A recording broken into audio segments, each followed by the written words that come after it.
Good evening and welcome to tonight's edition of our main podcast. We are Ought to Know Better and I am joined by Jay. How are you doing? I feel. Okay. I am feel. Just like him Luke, up there. How are you doing? I am very feel. Nah, man, I'm all right. You know what? Made me peace with it. I'm disappointed naturally. Yeah, probably going to get into exactly all of it in a little bit, but I'm also I'd also sort of already made my peace with it, and I think when I asked the question towards the end of the last pod last week before we went down to Wembley, the question was something along the lines of, "Are we fucked if we don't go up this time round? Is it the end of the world?" And we all said no. The question was, "Is it imperative we get promoted on Sunday?" Yeah. And we all answered no. Right. So we had almost made us peace with it. Would it have been great to go up? Absolutely. But yeah, why don't we have a bit of an intro and then we'll get into it, because I could go on forever. Hi, this is Don Matteo, and you are listening to the Ought to Know Better podcast. Let's do this.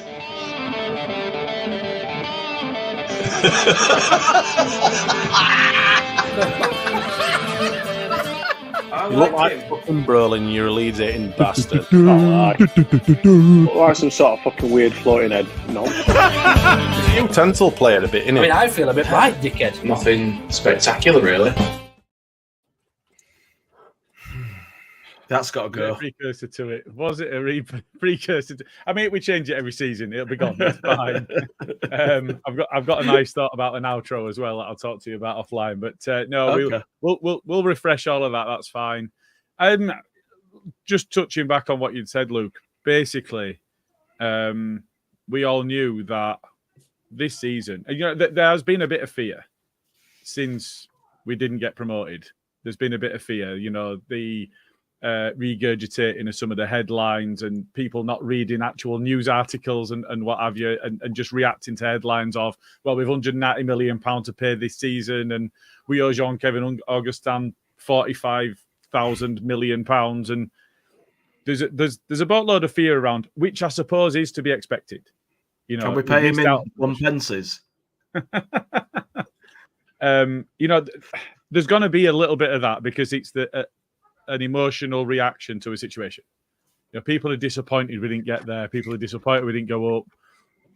But at the same time, we all agreed that it wasn't imperative. And that's because those people that we've spoken to that actually spend their lives looking at fiscal policy and monetary decisions and business-to-business transactions and whatever else, all are very convinced we're okay.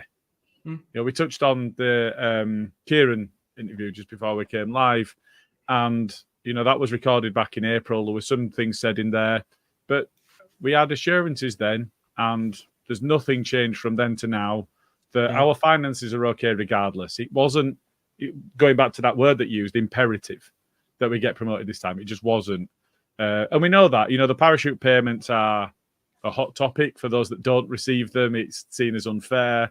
For those in the Premier League, it's, well, we give the EFL more money. For those that are receiving them, it's a lifeline, so that you're not just overcommitting in the Premier League and then you don't have any of those funds coming down. So there's all sorts of different opinions on them, but we do have them. It steps down per year, but we've got a significant amount coming in from that. Well, just really quickly, Gilly. Whilst it wasn't imperative, it would have been desirable to go, because every year we're in the Championship. Yeah. Those parachute payments reduce, and our stock, or if you like, our saleable assets, i.e., players, probably become less valuable because the Championship players, or we don't unearth a non-tour we paid less than £5 million for, who's probably worth 5 times that now, and a Somerville who we paid, I think, less than £1 million for, who's probably going to be worth 30 times that now, or 25 times that now. So the chances of unearthing those gems or attracting those gems to come and play for our club become less and less as well. So we've got less desirable assets. We've got less parachute payments coming in as well. Plus, we've got the debt on top of that. So yeah, it's not imperative. As Kieran said when he spoke to us last month. But it would have been it would have been desirable. There's no two ways about it. So that's why we're disappointed. I think I said something along the lines of I want to get promoted for the wrong reasons or something along those lines last time we spoke, and it absolutely is for the wrong reasons. There's so much about the Premiership I dislike, and other than bragging rights, the financials, and anything else that goes sort of ties in with those loosely, there's not a lot to love about the Premier League. It's run by absolute turnips. You know that it's they've got this big six bias. They've got VAR, and whilst it'd be great to sit here now and gloat about being in the Premier League next season, we're simply not, and it's not the end of the world. We'll reset and we'll re-go again, but it's not that it's not that holy grail it once was, I don't think. And I think throughout the 16 years that we were absent from the Premier League, it did change a lot. So yeah, I mean, I'm not as upset. I mean, I was upset at the end of the game, and I was a little bit downbeat, but by the time I got to the pub and that, everybody was in good spirits, and people understand now that actually this great thing this great sort of end point or end game that should be the Premier League isn't that fucking great. So we don't actually. We've got to get promoted if we want to continue being a big fish, even if we want to stay in the Championship. Because the longer it goes on, the more teams come down, and everything else that I mentioned before about the finances. But yeah, I don't miss it. I don't miss it in the slightest. Yeah, no, absolutely. It's a fair point. Like, the main reasons I wanted to see us go up were to keep us best players and to see the ground get done up. Do you know what I mean? Like, financial, basically. And you're saying about people being in good spirits, it feels very different to previous failures. Like, because we haven't been away for years, because we have seen it's a bit shit. I don't think people are as upset as they were in the past when we failed to get back. And it's kind of refreshing. It's a little depressing, but it's kind of good, No one's... I say no one. Twitter says otherwise, but like most people I've spoke to are not panicking. People are pretty chilled about it all. So there are some notable exceptions to that on Twitter, as you say. But yeah, you are right. Yeah, see that. Sorry, Carl, you've got some wicked bad white noise going on there, man. Have I? Yeah, big time. How bad is it? Like bad. Bad it's enough like for me to on mute. VHS. Yeah, I've had to mute for a second. I don't know what he's up to, but he goes on about getting this great fucking new microphone, and he's the only one who gets fucking white noise. I've forgotten what I was going to say. Sorry about it. It was in terms of the recent failures. What did you say after that, Jay? I was saying it doesn't feel like it did with other ones. Like, people don't generally seem as depressed and panicked, and people seem more chilled about it. Like, we'll go again. It's not the end of the world, sort of thing. Generally, as I say, there's exceptions on Twitter, but generally, people. And I think that's because we've been in the Premier League so recently, though, that we know what it's like, and we've still got that we are still a big fish in a relatively medium or small sized pond in the Championship. You know what I mean? And we always will be, and we always will be somebody's cup final and the majority of teams' cup final. But add to that we've been in the Premier League so recently, and we've got a relatively valuable squad that we're going up against. We probably. People love to see us fail. They absolutely love it. If Southampton would have lost that game, would we have seen half of the things flying around social media? Absolutely not. Absolutely not. Because they're nobodies. They're absolutely fucking nobodies. Yeah, they existed for a long period in the Premier League, but that's all they did, isn't it? Is they existed, and they are a thing that exists now. But does anybody really care about them? It's one of those.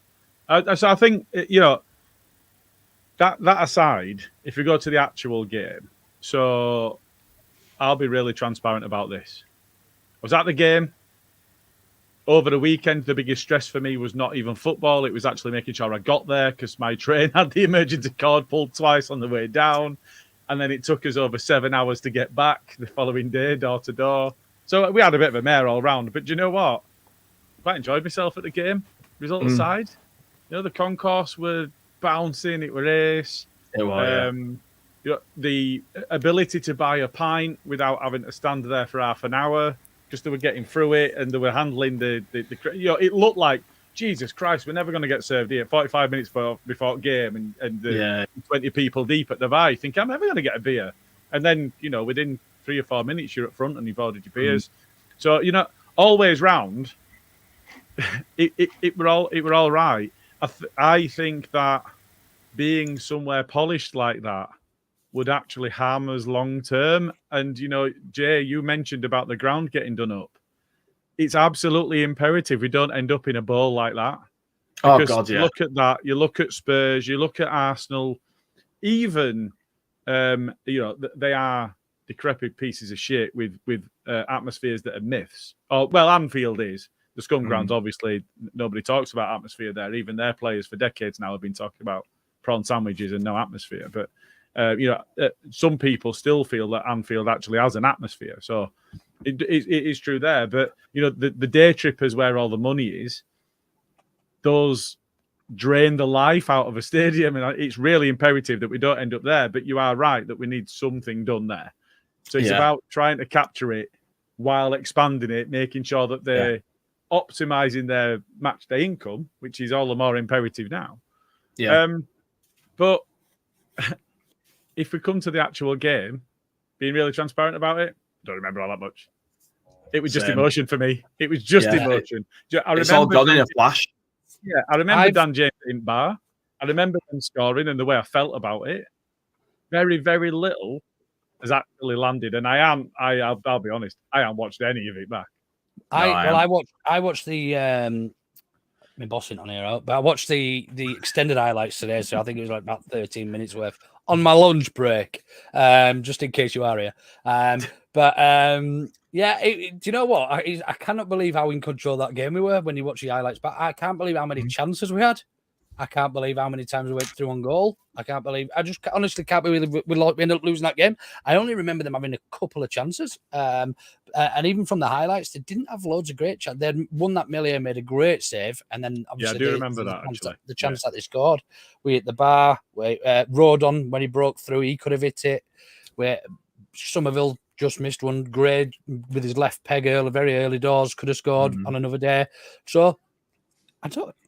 On the balance of play, and from the conversation I remember having with Saints fans after the game, who in the majority were pretty sound, to be fair, they felt we had the better of them all game, and it was just one of them. It was just another one of them games, and it's going to come on to something I want to talk about, maybe not tonight, but certainly in future podcasts about recruitment and getting recruitment right. Because one thing for me, and I don't want to get into it too deep tonight because we could be on it for ages, is it's. The most important signing we make next season is a natural number 10, regardless. If we're going to play under Daniel Farker in that system, we need a natural number 10, and it's as simple as that. Yeah, absolutely. I agree. And if you look at his time at Norwich, that's exactly what he had in Buendia. So that is a tried and tested method for him, and it worked twice, didn't it? Because they kept hold of Buendia and went up again. So, I think you are right. So, we were all at the game. So, Jay, I'll come to you for this one. So, we'd spoken about the predictions before we went into it. And, overwhelmingly, even Bren, before he changed his mind and went for a not-lead win. Did he go 1-0 as well? He didn't. He went 2-1. So, he got himself 3 points. So we can come on to that very shortly, but we all felt that it was there. It was there to be won, and I think a lot of that naturally is going to come from the fact that we absolutely pummeled Norwich 4-0, and we were magic. So you're going to take a lot from that. So before the game, we see the team, we're unchanged. How are you feeling at that point? I was positive. I thought we were going to go for it. We're going to really have a go at these. We're here, we mean business. And we started so well, I thought we're going to win this game. I thought, bloody hell, we've actually turned up and they haven't. And then it all changed when they scored. It just completely went the other way. It was like everything just got derailed for a period. Did you feel the balance of the game changed at that point? Or was it just that you were devastated to have conceded first when it felt like we were on top? I felt it changed for a long period. I think we got back on top, but we just... It were like it had knocked the wind out of our sails, and we didn't know what to do. It were like it had been drilled into them that they were going to win, and suddenly they were faced with a prospect that they weren't, and they all kind of fell apart a little bit. And it took them a while to sort of pull themselves together again. But yeah, I don't remember many details. In all honesty, I just remember just that awful feeling of resignation at the end, thinking we've absolutely fucked it again. Just couldn't believe it. So if we just stick on the emotion, Karl, I'm going to come to you for this because I don't think you've said much yet. We'll see if you can speak without drowning yourself out with the static. So you'll have to come off mute. But so if we talk about the way that we're feeling about things, half time, gone in 1-0 down. But we played all right. We played quite well, and we finished the first half quite strongly. We had a lot of the ball. We had it in the areas of the pitch. At half time, how are you feeling? Are you thinking, "Nah, there's still something here for us here. We've done 1-0." It was kind of one of those we've said it so many times before throughout the season that when we're on top for the first 10-15 minutes we need to score that goal, and we just didn't get it yesterday, and it was just a tough one, or on Sunday, and it's a bit of a tough one to take because, like Luke said, we did have good opportunities. Now also, like you yourself and Jay said, it's sporadic memories really, more so than anything. Like they're a little all over the place. But I think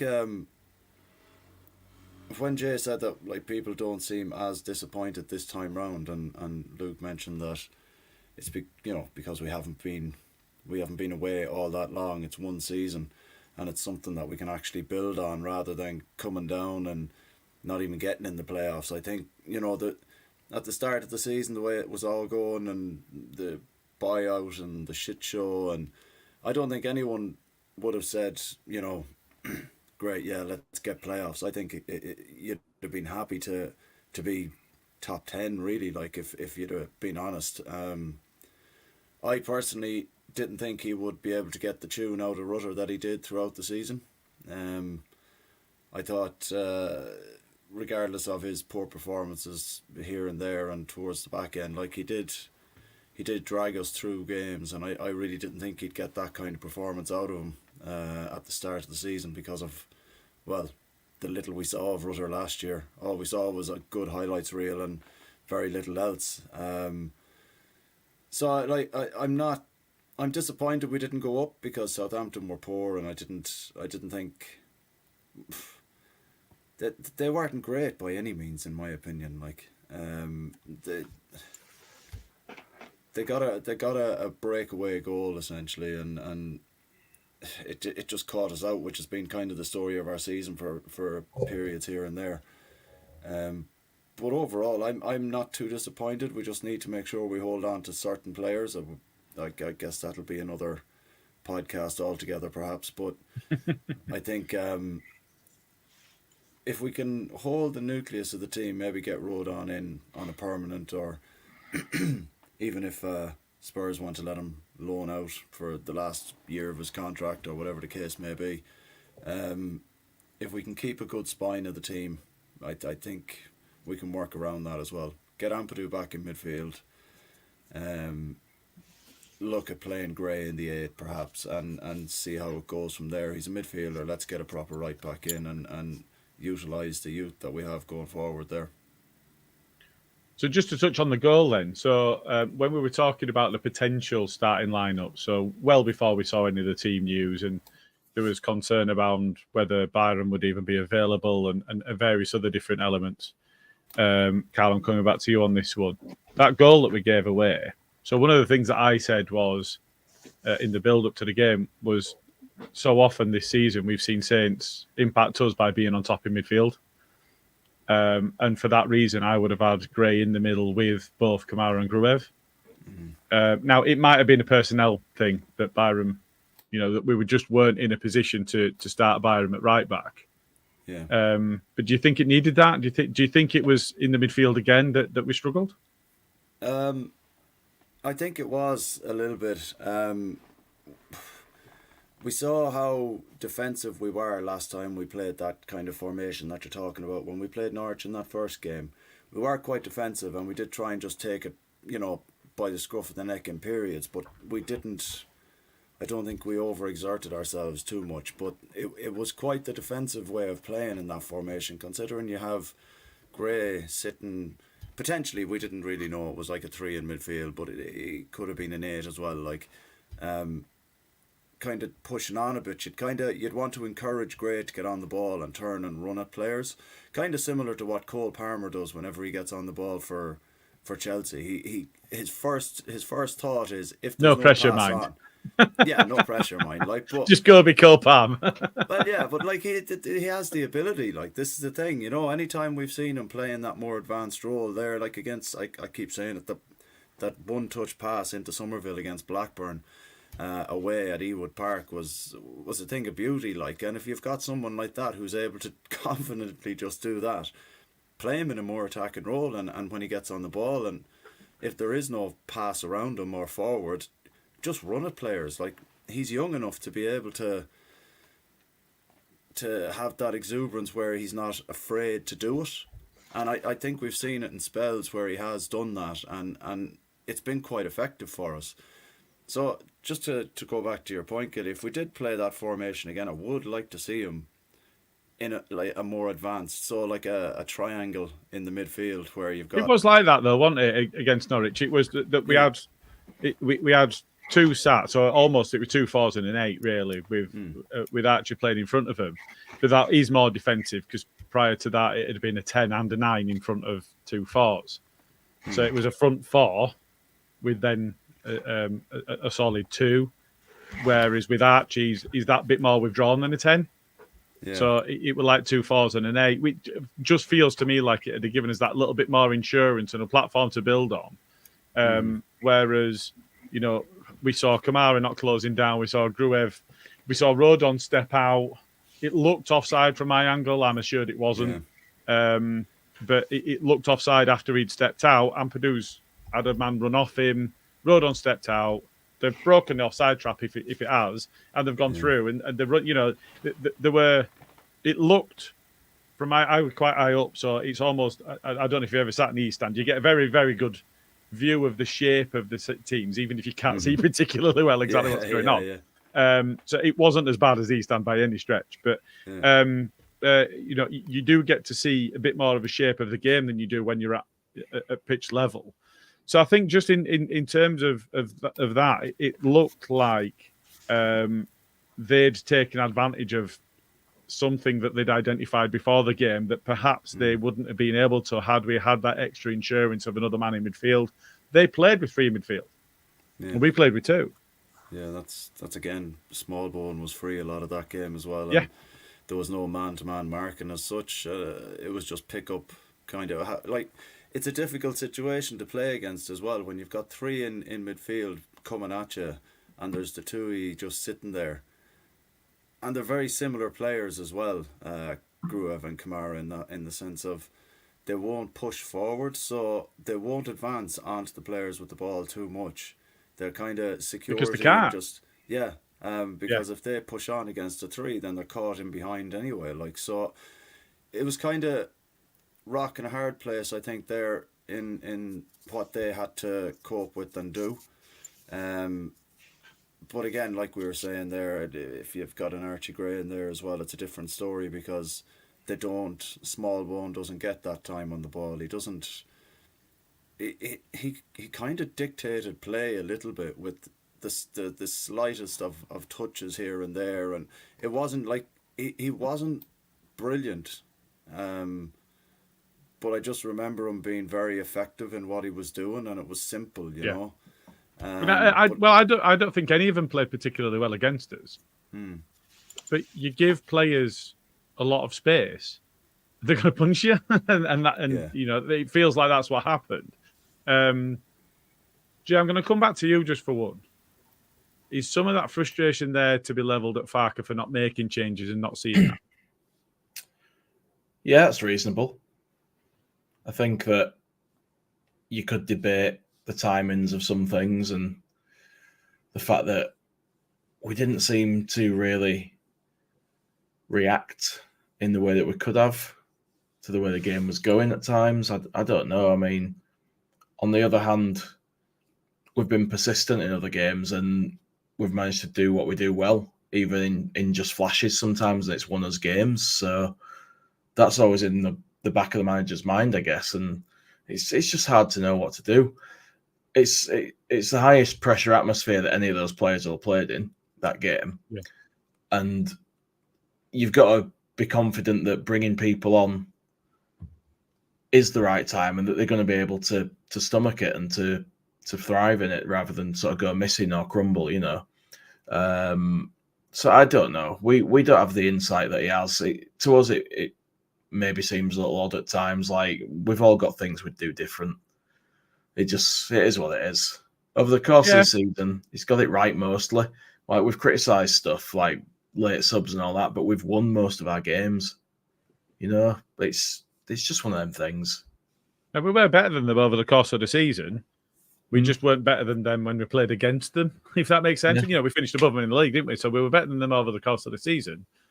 It's just, it almost feels like Russell Martin's had the edge on Farke. But equally, I don't know how much of that is that and how much of it is just a little bit of naivety of thinking that we can go and impress ourselves on the game and not react to what they're doing. You know, they're not a bad side. They finished fourth in a really, really competitive division. They're not a bad team. No. So you have to take that. They had a 23-game unbeaten run, Gilly. Yeah. They're a good side on the day. They just seem to have the day every time they play us. Equally, their average age are about 4 years older than ours, so there's a lot of experience there that across the course of the side, you know, that will tell. You know, it just will tell. That's what I thought was missing from our starting 11 as well. A bit of an experienced head in there just to calm everyone down, get on the ball perhaps. And I know we keep saying it and whatnot, but you know, a Pablo's type player with the calm head, getting on the ball and just getting everyone together and just being like, right, okay, let's just chill it a second, hold on to the ball, reshape and go again, you know. But we've got a very young, exuberant team that just want to play football, but they're just getting caught out. That's the only problem, really. Yeah, no, and that's fair. So if we just touch on the second half, just Luke, I'm going to come to you on this one. I'm just going to pop up the momentum chart. And if we have a look at that, I think if you look at first half, actually it's relatively even. They were on top after they scored. They'd been on top a little bit before that. We ended, other than very, very close to the end of the first half, we ended it the stronger. If you look in the second half, we had a large amount of the ball. We had the possession. We had it in good areas, according to the momentum. And it just feels like it never came. If you look at the changes that we made as well, you know, Dan James, obviously, he had an impact. I thought he played really well. I thought he was probably our best player on the day. Would you have made the changes earlier? I mean, we say this pretty much every time we've come off the back of a negative result. That in hindsight, it's pretty easy to say that you make changes earlier. But one thing we need to, or we have certainly have to become accustomed to this side is Daniel Farke is very, in many ways, very like Bielsa in his stubbornness. You know, he's got a way of playing and doesn't really like to change things up. And if he doesn't make changes till 65, 70 minutes, he's not going to change that up just because a couple of fans have said that we need to make changes earlier. Look, there's been games this season we've won because of his changes. So it's a tough one. Yeah, hindsight, absolutely, we should have seen changes earlier. But you can see there where actually, from the momentum he showed, we were in control and up until 65, 70 minutes, and then they took control, and then we made changes for the and we were in control again.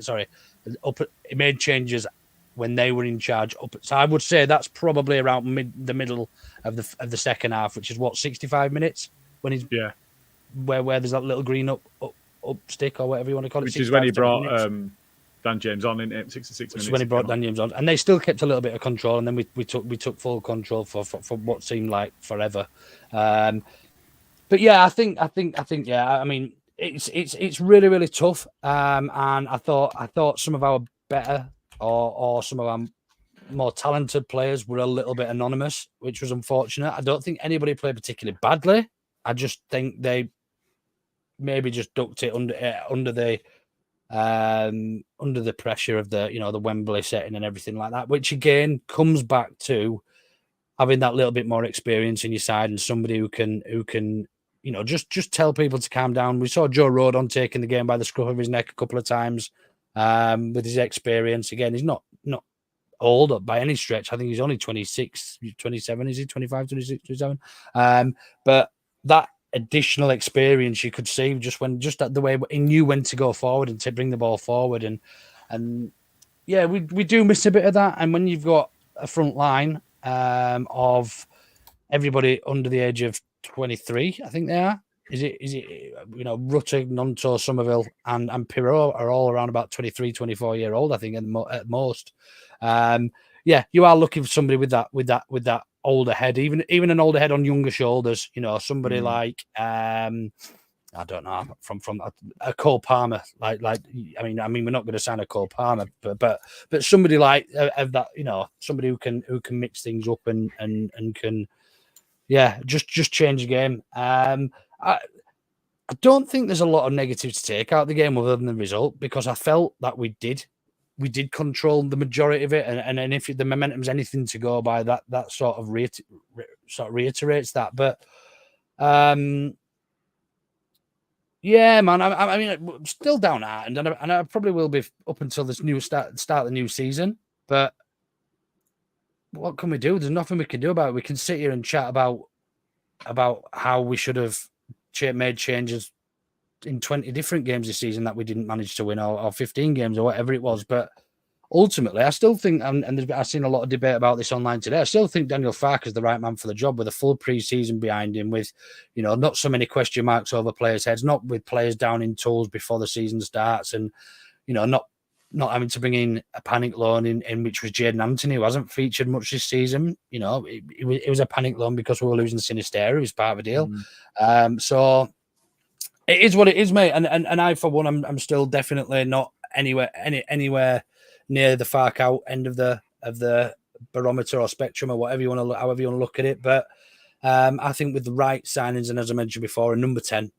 Who is a number 10 and not having to look. Do I think Rutter can be a brilliant number 10 in the future? Absolutely, but he's far too inexperienced. We expected him to come in and playing top level of the championship and learn his trade while playing at number 10. Somebody who's never played before. He's got all the attributes to be that, but it's not what you need. You need somebody with a bit of a calm head now and then, and somebody who knows when to try and do these skill moves in your own third of the game. And that's not any. I'm not trying to slate particularly Rutter, because I think there was other players who were relatively poor by their own standards at the weekend, but is what it is. And one of the things that will be interesting will be to see who does leave and who does come. And I think for me, the most important of the obvious departures would be to keep hold of Archie Gray. 100%. Yeah. I've got a question for you, Luke. If we got an experienced 10, do you think it'd change us a little tactically? As in, do you think rather than going sideways and being as patient, we might go forward a bit more and use that player more and trust them to make better decisions? I think so. I think teams became wise to what Rutter did. He didn't. I know he got a load of assists this season, which I was quite surprised by, because he's not got the best pass and he's not the best at controlling the ball. But when he's got the ball, he's just so strong. He makes something happen. So if we had a natural number 10, somebody who can find pockets of space and not necessarily do loads and loads of running, just somebody who can actually find that little gap of space and ping a ball out to the right or the left or directly forward, or sometimes play it backwards, or sometimes take the man on. But Rutter just became too predictable to me, and teams read him, and that's why he was so ineffective toward the end of the season. Yeah. Teams just knew they put two players on him. There's very rarely going to win a competition between him and against two players. I think that was the missing ingredient, and I still remember going back to January when people were saying, play Rutter behind Pirot, play Rutter behind Bamford, and he had probably 5 or 6 games where he was absolutely unplayable in the 10, and people were like, right, we've got it, we found him. And I was like, I'm still not convinced that he's the answer. From everything that I've seen, all the good I've seen, I'm still not convinced that he would be the answer. And look, it's sort of come round to be proven. I just want to ask you three a question, actually. Out of sort of the obvious saleable assets, I mean, you've got to look at Rutter, Cree, Nonto, and probably Archie, because they're our most saleable assets, I would say. I don't see Rutter going anywhere because I don't think we'd sell him and we'd not get anything like the fee that would be expecting. But out of the other three, then, so out of Nonto, Cree, and Gray, who would you be looking to offload out of those three for the right price first, and who would be the most important for you to keep? Any of you, I'm not bothered. Out of Nonto, out of Jimmy, Willie, and Archie. Yeah, I think those are three of probably the most realistic, if any. Because Rutter's not going anywhere. Bamford's not going anywhere. I don't think we'll get anything for money for him. Yeah. It's the value of the deal rather than anything else, isn't it? As well as actually who might leave, you know. Yeah. So I think for me, a lot of it depends on the deal that we can do. Try to remember his name. Is it Kvaratskhelia at Napoli? Their absolute assist machine. Yeah. PSG are looking at a link with €100 million move for him, which actually opens up a move back to Italy for somebody that's a winger. You never know. So I think a lot of that, and obviously then that's a massive cash influx to a side that can then go and make a couple of signings to replace that one player, and half of that money is a very handsome fee for a player. So I think if you're looking at the value deal, you mentioned before about the relatively low investment we've made on Jimmy and Willie compared to what their actual value is now, is a big step up in terms of profit and sustainability. It will look on the books as a handsome income stream. If you're looking at 25 million for Nonto, and if you're looking at 30 to 35 plus for Jimmy, and you're able to get in add-ins and whatever else on that, it'd be difficult to manage the players' expectations. If a bid comes in of that magnitude, they're going to want to go. And if they want to go, it's then very difficult to keep them. If a bid for Jimmy comes in at 5 million, the club can go, piss off, or pull other one. And the player will be able to get that, and the agent won't want that because the agent wants a big payday.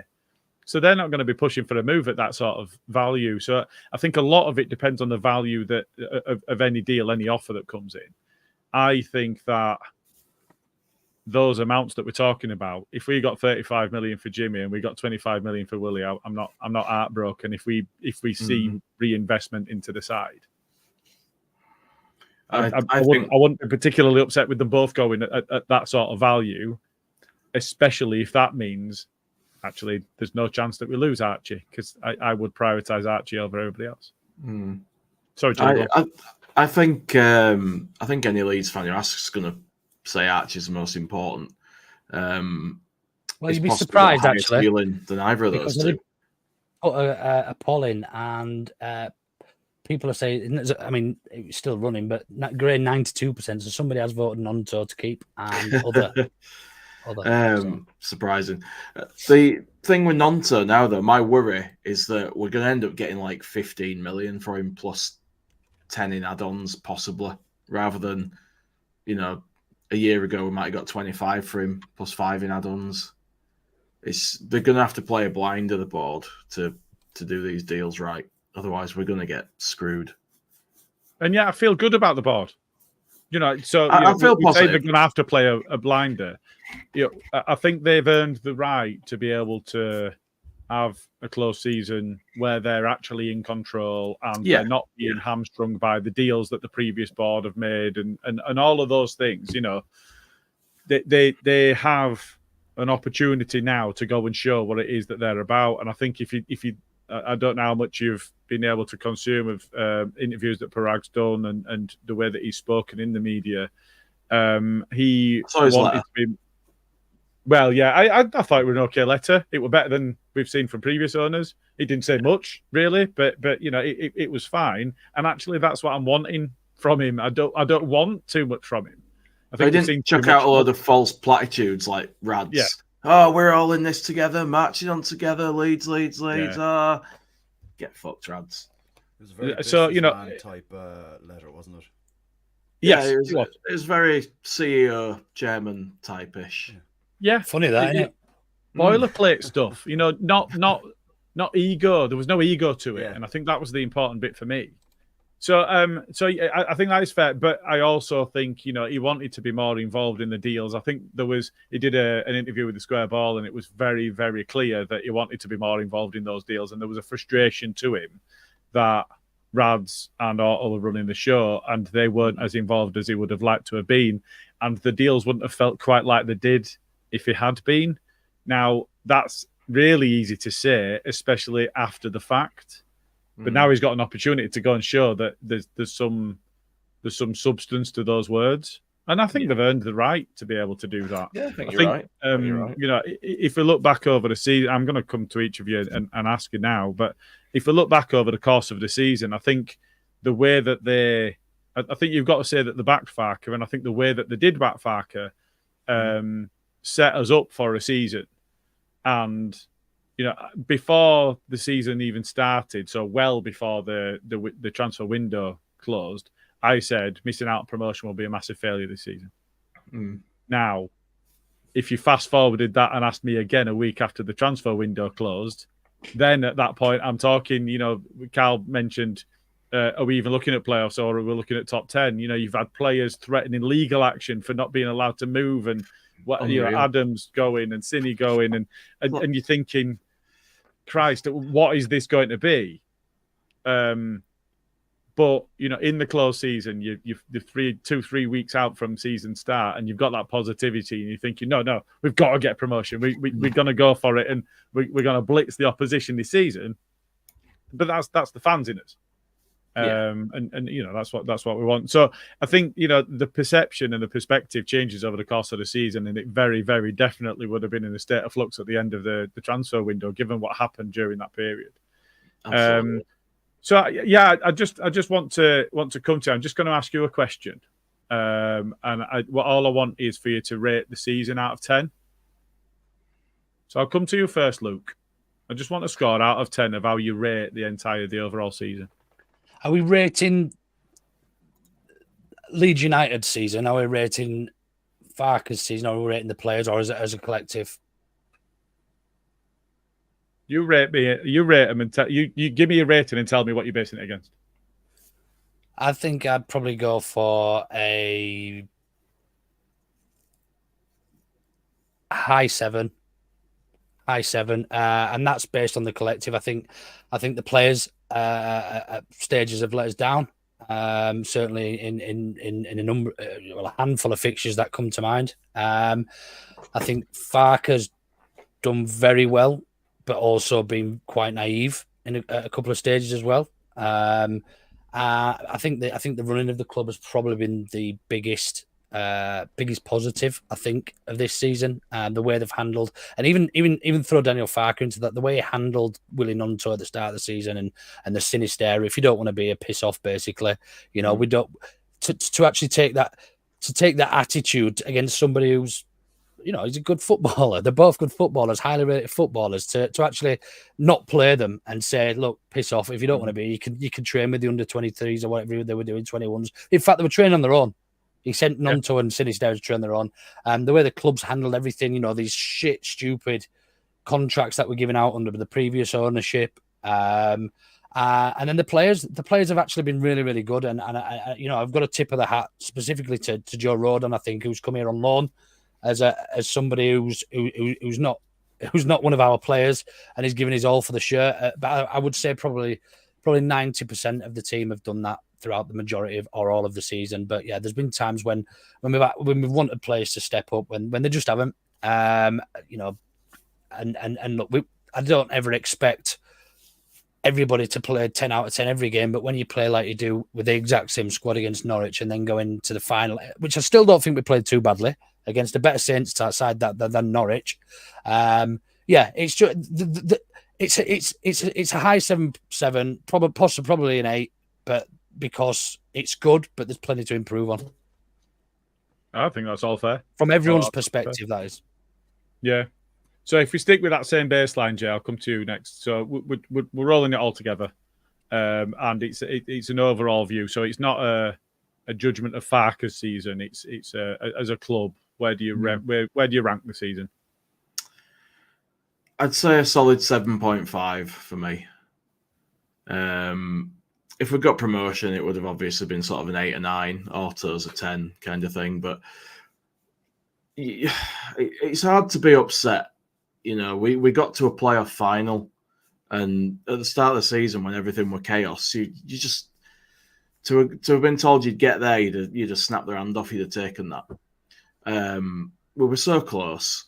We lost a game that we could have won. It were a fine margins thing. Just didn't go our way. But the things that stop it getting a higher rating are probably obviously not getting promoted. And then games like Stoke away, you know, QPR, games that just shouldn't have happened. The players let us down at times. There are times when they were great and they really came through for us. They were outstanding.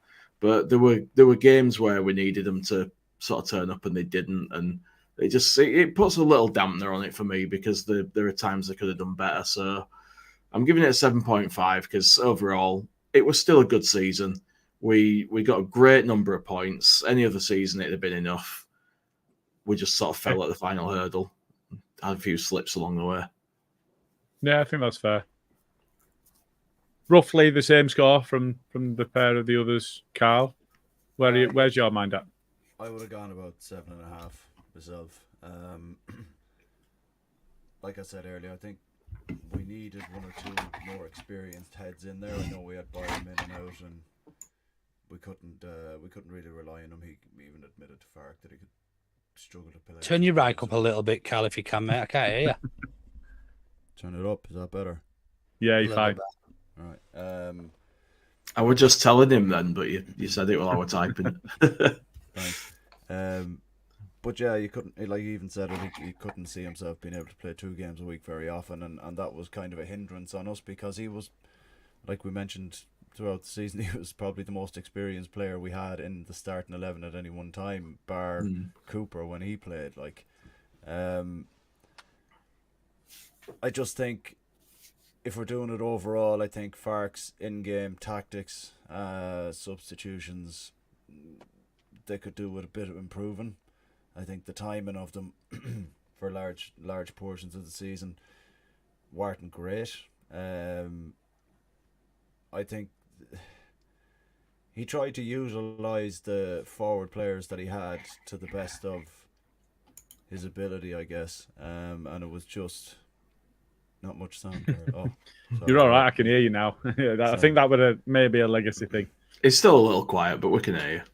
All right, fair enough. So I just 7.5 out of 10 for me. Like Luke said as well, like the players did let us down quite a bit in spells, and it's hard to look beyond that sometimes because when they go on a run like they did after Christmas and then to come back after the international break and to absolutely calf it, sometimes you would say it's unforgivable, really. Like, so fucking international break. Yeah, absolute load of wank. So yeah, I think overall a 7.5 is a fair one because, like I said earlier, it's if you'd have said we'd have got the playoff final at the start of the season after how the summer went and the takeover and players threatening to sue us and all sorts, I think it's fairly. He always sounds like that. I'm not so much fed up, Michael. I'm just more accepting now that it was a mediocre season in the end. Like, you know, there were very good highs and there was extreme lows. So we just have to go with it, I guess. No, that's fair. That's fair. And just to complete the round, I think I'd be a little more generous than you guys. I think you are right to say that sometimes that, you know, we were looking for performances for the players and we didn't quite get what we were looking for. But, you know, I don't think it's too much of a stretch to say that the season was an 8.5. Steady on. Luke's meant to be happy clapping. Especially off the start we had. And I think if you look at the leadership and you know the kind of board, and you look at the the coaching and the manager, and you look at the players that stuck around, the players that played for us. I think if you look at some of the signings, Luke called out Rodon, and rightly so. But Sam Byram for me as well was somebody that I was thinking was just going to be a bit part player, just somebody sat on the periphery that might play a couple of games here and there, and he didn't. He absolutely grabbed hold of it, and he played really well. He turned around. We absolutely leaned on him at times this season. Yeah. And he stepped up. He did, and I think when needed to, Ampadu dropped back into defence, and where that Gruev for that period when from mid-Jan through to the end of March, where that Gruev came from, I've no idea, because he didn't show any of that before he got into that run. And you're looking at those, was it Cardiff around the 12th or 13th of Jan, whatever it was, and you're looking at the lineup and you're thinking, not really seen much of Gruev, but what I have seen of him, and to be fair to him, he was played out of position. He was played more in an 8 than his natural position, so he's not going to play so well when it's not played to his strengths. But then, so I think we've seen all of the players at stages step up. We've just not seen them stepping up as consistently as we would have liked, certainly in those games, Stoke, Birmingham, Sheff Wednesday, QPR. There's not been that many where we've fallen short, and there's been a lot more positive than the other way around. So now that we've spoken about the season just gone, just want to speak about the next season. And Luke, I'm going to come to you first on this one as well, because this is a point that you made that I've already mentioned it a few times on recent podcasts and throughout the course of the season, where I thought you were mad. I wasn't having any of it at all. There's no positives out of relegation. There's no way that there's any positives out of relegation. The only reason the Championship exists is to get promoted to the Premier League, blah, blah, blah, all of that bullshit I said, because I was more worried about relegation than anything else. We're in for another fun season now, aren't we?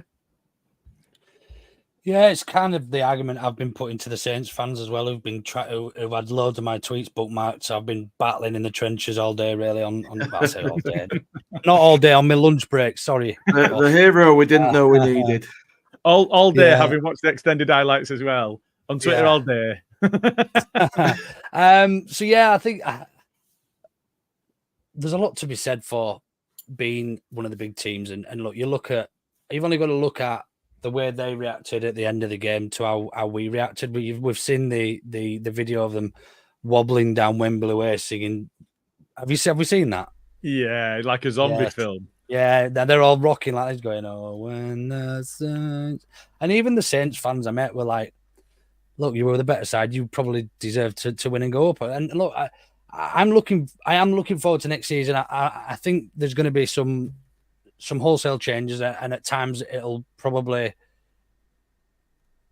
get a hostile reaction in terms of a fan base towards it, which we do for anything. You never please everybody, but we're going to lose some big players, and arguably one of them I think will be Crucentio Somerville, because he's our highest rated probably in terms of finances other than Archie Gray. Now I'd much rather keep hold of Archie, but I think we will lose Chris Somerville this summer. And do I think he's replaceable? Absolutely.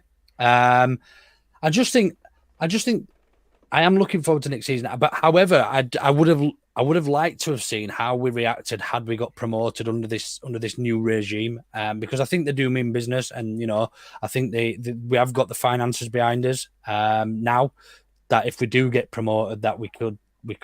I'm not just going to say compete, but avoid relegation and build a bit of stability over 2 or 3 years. It's just we've just got to get to that level. But we're certainly going to win more. I wanted to see what they do. I'm excited about what they might do. Yeah, I think we'll certainly win more than we'll lose next season, which the same couldn't probably be said for the Premier League. We've got some new away days in there in Oxford and places like that as well, which I've never been. So, in a nutshell, I'm not that bad. Come August, missing out on promotion will be forgotten about, and it's all about the new season. And I think Portsmouth is a long way, though. Although to be fair, not as far for you. No, Portsmouth is it's not much. It's no further than Plymouth. So I was going to say Plymouth is a monster, isn't it? But yeah, I mean, lots of there's always going to be positives and negatives. I still maintain that the Championship is the most fun league in the world, if you can call it that.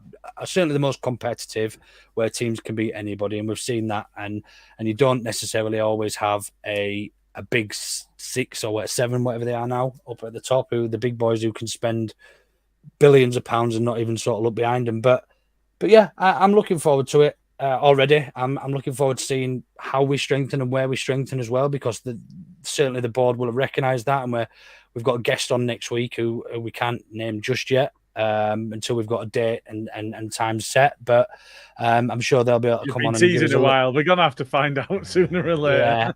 Yeah. Well, I just need to time down. He's texted me yesterday just saying he's happy to come on next week. He's a bit busy this week, so he will come on next week, he promises. So once we've got a day and time in place, we can sort of review the season. I know I nearly slipped up then, but yeah, it's exciting, isn't it? You know, at the start of we used to look forward to signing 1 million players like Luke Murphy. Now we're in a position where we're going to be selling players for tens of millions of pounds. All night for Luke Murphy.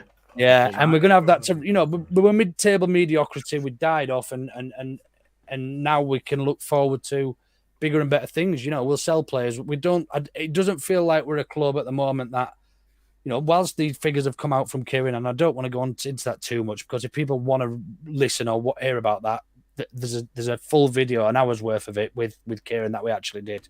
Yeah, just in terms of the final, whilst these figures have come out today and it's a little bit scary and people are looking a bit worried, we're not actually that far off the 70-odd million that we actually pay by the end of June anyway, with the current transfer. Sorry, the current or the already gone out transfers plus 1 or 2 sales. Current liabilities. Yeah, that's right. Current liabilities, plus another sale or 2. Plus we've got the parachute payments and stuff as well. So I don't panic. I'm not worried. About that element of things, and I still think we'll make 1 or 2 exciting signings. You know, I think we've got a really, you know, pragmatic and an optimistic board at the moment as well. And certainly with all these people that have come aboard, they've not come on board for the laugh and for the sake of it. You know, they've been sold something. Except maybe Will Ferrell. Except maybe Will Ferrell. So yeah, I am excited. There's not Will Ferrell who's coming. I hate to break it to you all. Now that would be a coup. I don't mind that at all. Especially if you could get. I know he doesn't do it anymore, and he always refuses to do it. But if you could get him to come on as Ron Burgundy, that would be something special. Especially if you've still got the tash. Could have a tash off. I won't have the tash by then. I'm going to grow this out eventually, I think, because not many people. One of the first things that went. One of the first things that happened when I got home was a tash. I don't dislike it that much. I don't dislike it that much. Get yourself a strongman outfit and a big fucking barbell.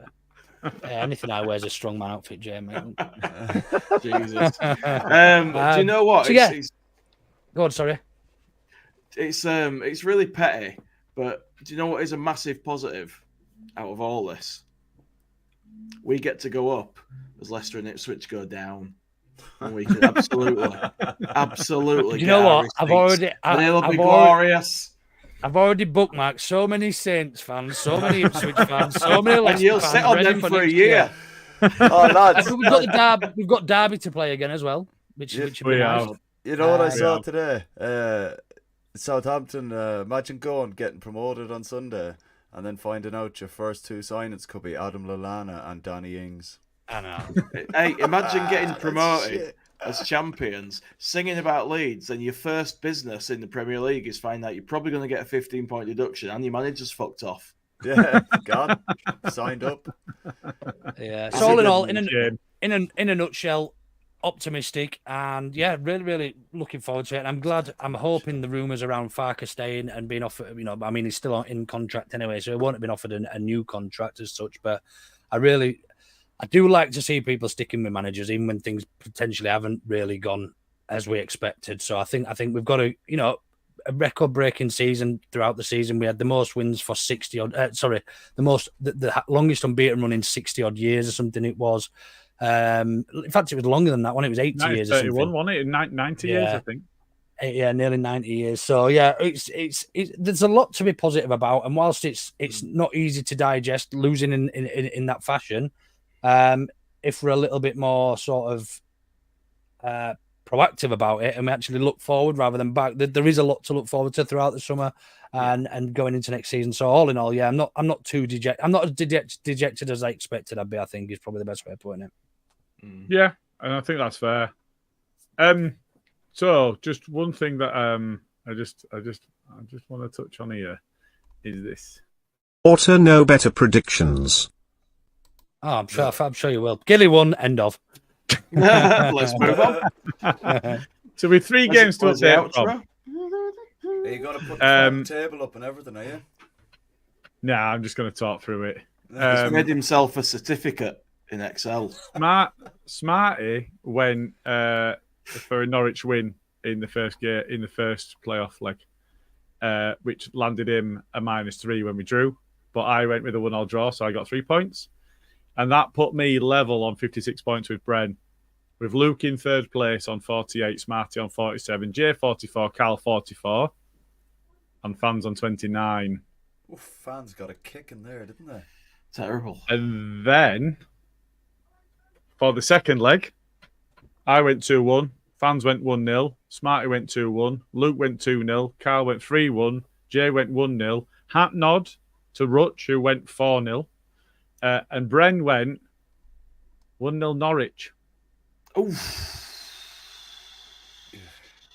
Meaning a table at that time of me on 57, Bren on 51, Luke on 49, Smarty on 48, Jay on 45, Karl on 45, and Fans on 30. And I miscalculated at this point, saying that if Bren got 5 points and I got nothing, that we'd end up joint. But actually, it was 6 points behind, and I'd already won it without realising.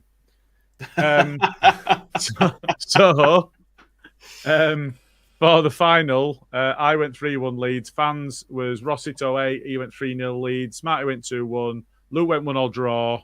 To win in extra time, I think you said, not penalties. Yeah. But Penalties, 1-1 draw in 90 minutes. Karl on 3-1. Jay went 2-0. And Bren went 2-1 Saints. Got himself 3 points. So the final table was myself on 57, Bren on 54, Luke in 3rd place on 49, 1 ahead of Smart on 48. Jay and Karl ended up bum buddies on 45. Bosom buddies. Bum buddies. Moving past that. Jay would definitely be my favourite tit. Yeah. No, if they were both tits, it would be my favourite. Much more meat. Fans finished on 30. Which is my first actual win. I did take myself the win when the Fans won it because I finished second. So it's my first actual win.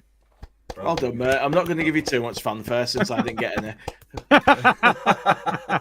I had a rumour, Gilly, that when Southampton scored, the first thing that you said was, "Oh no, the predictions league." No, because I'd gone 3-1. Yeah, but you didn't know it. That were all right. Right, I'm just going to spin through some comments. So I know that all of you have been starring some. So Alan Austin's with us. Let's hope Leeds can get their business done early for a change. No messing about this time. Everything's in place to do so. That no messing about does feel a little bit like no dicking about with the playoffs, doesn't it? Kind of does. Yeah, kind of does. But I'm more confident. Good. In the, Paul Brennan, he's with us. So Kieran Maguire's the man to listen to. He says Leeds will be fine, but need to get promoted next season. We'll be okay. We're not seeing. He's a man that he loves his emojis, doesn't he? I'm just seeing some boxes there. I don't know if that's something I'm missing in my browser or what, but no, it's I presume they. All of us, I think. Right, I presume they I are. could They see are 'em. the emojis. It's a love art like that, a peacock, and a gold heart, I think. Well, that's weird then, 'cause it looks the same for me with the 3 boxes. I wonder if he's using a different browser. How bizarre. I don't know. I'm using Edge just mowing. All right, okay, fair enough. Just get it updated, boys. Get it updated. The next one, however, those work. There you go. Yeah. Also, Paul Brennan, I hope we sign Joe Rodon permanently. We need to make sure Dan James stays. Matty Joseph needs to start next season, obviously, with a new striker. As the new striker, perhaps. I mean, unless he means a new striker as backup, I don't know. But just on that, I think just on that, I think Matteo Joseph probably will start next season as our number 9, which I think is why I was meant number 10 was more important. I think Paddy will be back up. Yeah, he's not going anywhere. Yeah, Is I he? think so. We're not going to get rid of Paddy Bamford on the salaries. No, you look at his wages, and yeah. he's not going to walk away from that. And given his history with injuries, he's not going to command a fee that'll mean that we'll move him on. So he's going to be here. And do you know what? I'm okay with that. If he can get to a position where he's available on a regular basis, but we're not relying on him to start. But for me, that is why I would be looking to bring in a 9 and have Mateo Joseph as the regular backup to him, and have Paddy there as the luxury. Where does Pirro fit in? He's selling him. It depends what we get for him. I won't be against him going. I think he's going to command a decent fee, but it depends on who you can get in. And what if he goes and then fires somebody else to promotion? We might do. I'm not sure. What if he doesn't go? What if he I doesn't go and doesn't fire us to promotion? Well, I know. Can't stomach that either. Look, it takes the player needs a settling in period. Obviously, it's a full season, but you don't know what's going to happen next year. Next season. You don't, and you got to remember it were all said to us when Farker signed. It were a 2-year plan, and a lot of the players will probably be sold that as well. So there'll be players who are expecting to stay and be a part of that. Like Pirro, probably. Yeah, cool.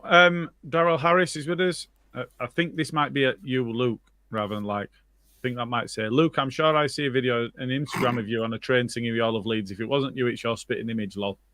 Yeah, no, it definitely was me. It was on the tube from Baker Street to Wembley, I think. I think it's one of these football away fans videos. I don't know where it's come from. Right. It wasn't filmed by anybody I was with, so I think it's been uploaded just by like some poor unsuspecting person on a tube. There were all sorts of videos going off when we were walking through Tube Station. Everybody were hammering on roof and everybody were bouncing around. Well, it was similar to that in Baker Street. There was people going round on open top buses, and all the top deck were filming us outside the pub. Yeah, dirty. Yeah, all Leeds fans at the other side of the road, outside that pub on corner. The Globe. Yeah. The Globe. That's it. Yeah. We had a lot of fun in London, didn't we? We did. Yeah. It was a great day. Yeah, absolutely. Ian Ward says, Luke, Bielsa got us promoted without parachute payment, so it can be done. I mean, it can be done, but he's a generational talent of a coach, isn't he? So Ipswich have done it. Yeah, absolutely. On the plus side, all the sides coming down are shit. Don't speak too soon. But equally, it's all right. I mean, I think the fact that Bayern appear to have taken one of their coaches, I think if they'd have kept him, they're a real strong force for next season. But without him, it depends. They're talking about Scott Parker and Frank Lampard. Oh, please get Lampard, please. That promotion specialist. Yeah. Take a team from 6th to 6th. The worry is that they get someone decent. That's the problem. It is. Like, and they might get a Potty, Bladigan and Frank are not. Yeah, absolutely. I think. But actually, we talk about the 3 coming down. Those were the 3 promoted last season, and that goes back to what we were saying about how any side getting promoted these days, the gap is wide all the time. Is widening. Yeah. That does mean that we need to get back there at some point, but it also means that anybody getting promoted, for a fact when you go up against Man City and whoever else, the likelihood is you're going to get battered, and nobody wants to go into a game thinking that unless you've got 10 men and Stuart Dallas. Absolutely. Holy shit. Scenes that we'll never see again. Go back to them days. Simon Johnson was with us. That was the mental toughness part I was talking about the other day, Jay. Once Southampton scored, I never felt we would get back in it. I think that's a bit harsh. That Dan James effort that rattled the underside of the bar, if that's half an inch lower, it's flying in and we're all over the place. There's just fucking limbs everywhere. It's such fine margins, and it felt like we did dominate for large stretches of the game. So I don't know if that's a little harsh, but it was addressed to you, Jay. What do you think? I mean, he's an ex-pro, so he's got more knowledge than I have on these things. But yeah, when you say that, Matt Lettis is an ex-pro as well, and no fucker listened to him. I think it's a bit harsh to compare Sai to Matt Letizia. No. That's not what I did. I just said Matt Letizia is an ex-pro. No, I mean, I kind of agree with you, Gilly. That fucking Jay threw me under the bus, the bastard. had that goal been scored by Dan James, there's every chance we'd have won that game for me. So I don't know. The fact is, it didn't, and we didn't win it. So his point kind of stands in that sense, but it does seem a little harsh. Just a quick one, lads. Do you think after the way the summer went and the takeover and all that, do you think is it good that we didn't go up this year because we can be more prepared next year? It's not a bad shout. I think that is a way of coping with the situation we are in. Yes, absolutely. Well, no, to be fair, right? We all I can't recall if we all said it, but I definitely remember thinking it at some point that we didn't have the squad to go up under Bielsa and maintain in the first season. I think the experience of going up the way we went up the second time was what we built on to stay up and do so well in the first season. Take away the fact that there was no fans. Just for a second, give us a bit of credit that we actually got no fans. Well. But I think that was probably the best thing in that Bielsa season era when we didn't go up. Luke, what are you flicking there? It's not me. Well, it's Jay, I can tell by his face. Yeah. You're not meant to fucking hear that. I thought I had it on mute. But I think it might be probably the best thing for us. You could be right, Gilly. It could be a coping mechanism. But if we went up there, I think just another year under Fark in the championship is probably what we need. He's learned a lot about this. The players we have. He didn't do it first time with Norwich. Bielsa didn't do it first time with us. So, and Ipswich have done it first time. And looking at the squad that they've got, I firmly suspect that they'll be rivaling Derby for the lowest points total. Especially if they lose McKenna. Well, he signed a new contract today, didn't he? Has it? There's no circumstance for me in which this would have been preferable over promotion, so I'm not having that. I'm not saying it's a preferable choice by any means, but sometimes it works out better in the long run. Just a bit of copium. Look, there's alcohol downstairs. I can other ways of coping. I'm never touching alcohol again. Do you know what? I haven't been able to stop after the game. I genuinely, every time I went for a sip of my beer, 2/3 of my pint just evaporated. It was like, now that's a coping mechanism. Me and Woody, maybe so. Me and Woody got back to the hotel at about 2:00, and we didn't get into the room till 3:30. It was like an escape room the opposite way around. It was one of these that you just needed the code to get in. Honestly, that's your vision to you now, like battling the fire escape. Honestly, I was kicking the door. You weren't celebrating in bar. You just couldn't get in the room. No, I couldn't get in. I was elbowing the door, trying to get it open, trying to wedge it in so Woody could get through the bottom and all sorts. If I'd have seen you, I'd have started playing Mission Impossible music on my phone. It was the hotel had given me the wrong entry code, so I'd had loads of emails. While I was absolutely bearing in mind they sent them when I was steaming, so they changed my code, and then when I got in, I went up to the room that they said I was in, which was 116. Kept putting the code in, it was deny me. Went up to the top floor, tried a different room that had a 6 in it. Tried all these different rooms with this code. Anyway, went but downstairs into reception. I must have rung them 30 times trying to get through, and but it unmanned as well. Unmanned, nobody there. And then I went back upstairs, tried the same room again, and I thought, fuck this. Turn around, 115 behind me. They'd changed my room, so I put the code in straight in first time. Nearly 2 hours. Nearly 2 hours. Like, try to sleep. Nearly 2 hours from getting back to the hotel until we got in the room. Me and Woody didn't really sleep a wink. Got on the first train at like 7:00 in the morning, just like two zombies. Man, imagine the poor people in that bedroom shitting themselves. Going, just heard me going, fucking what is going on? I thought you were an invasion. There's a strong man outside trying to get in. He's got one of them weird bubble dumbbells. There's some twat from Circus banging on his door. It was a nightmare anyway, but I slept. As soon as I got back, I slept and I was all right. I recovered. Oh, man. Right, we'll carry on through the rest of these comments. Tom Brown says, we've got a great platform to build on for next season with the full pre-season and getting in players Farker wants. I think we'll be fighting for auto-promotion again next year. Now, not to blow my own trumpet at all, but Luke will remember when we were on with Ipswich, Leicester and Saints fans, I said that we were going to finish third. And we got a bit of stick for it. I said that Leicester were going to win. And we were going to finish third, and we weren't going to get promoted via the playoffs, and we were going to go up next season as fucking champions. So as long as that last bit happens, fine.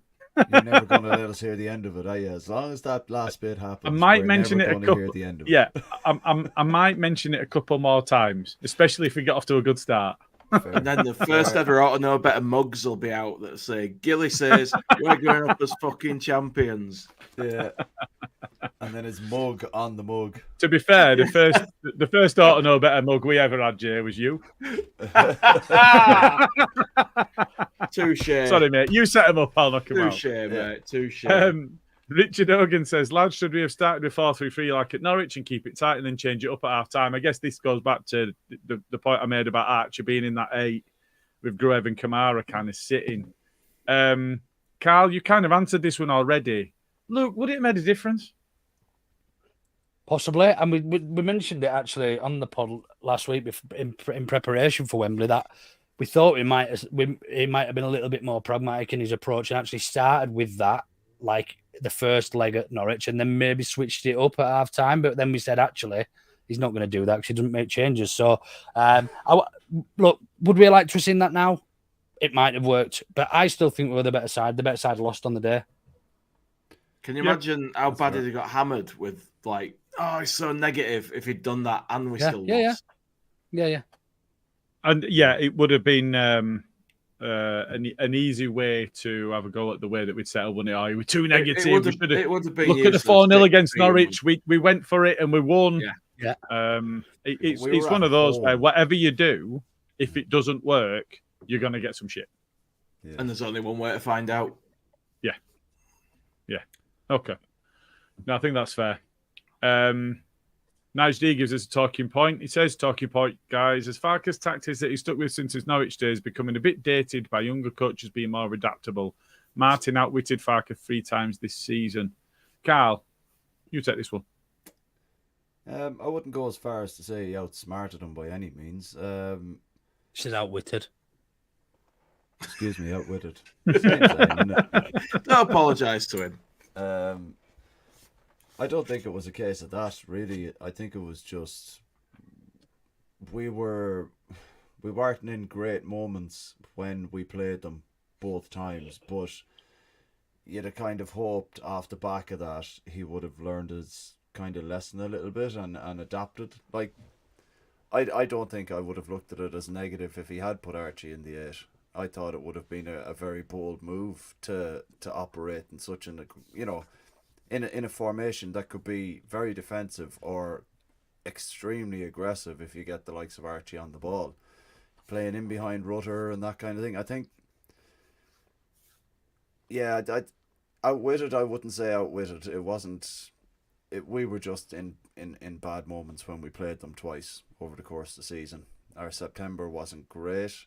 And then we all know what happened in the last half of the season. So I think I get the point about his tactics and younger managers, but when it's in full flow, Fark's football is quite front-footed. It's quite like we saw it throughout from January to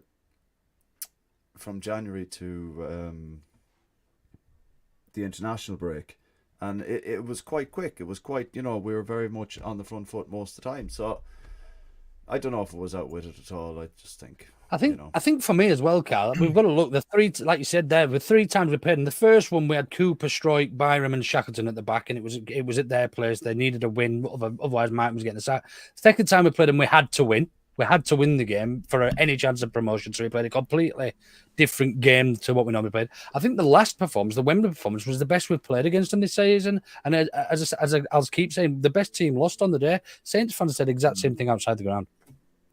Yeah. So just a shame it has such wide repercussions. Well, but do you it know is what? what it is, Like, football.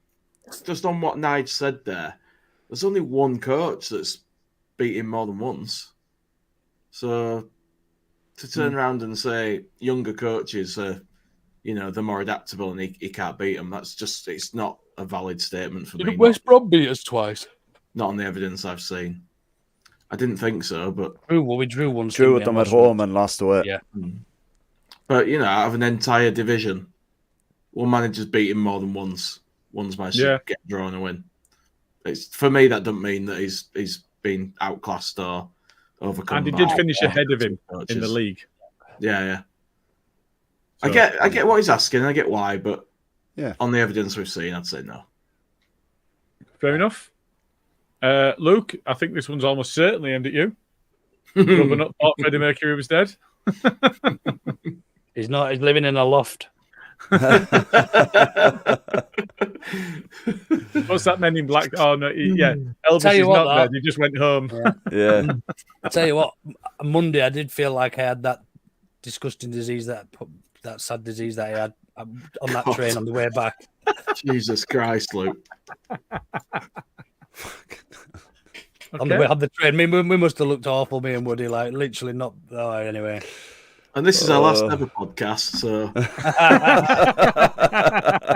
I'd like to thank everyone who joined us.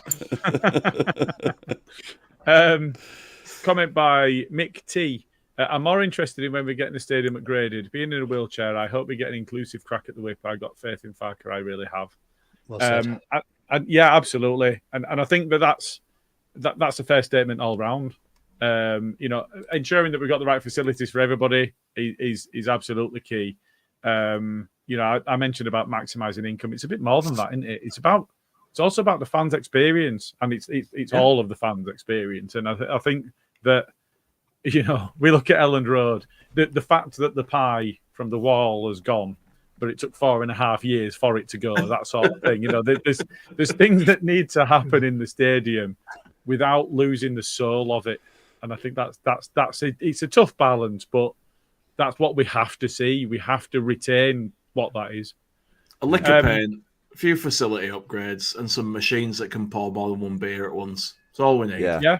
Not a bad some shout, extra seats and more areas that are standing. Yeah.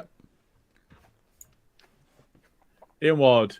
Obviously not for people in a wheelchair, though. Just to go back to that. Said more, not all. Jesus Christ.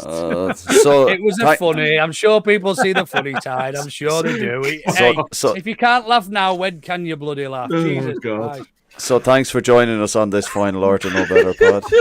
Fucking hell. I thought Jay'd only be joking there, but clearly not. It's been fun, lads. I've really enjoyed it. We had a good run, didn't we? Yeah, we had a good run, yeah. We lasted far longer than anyone thought we would, including ourselves.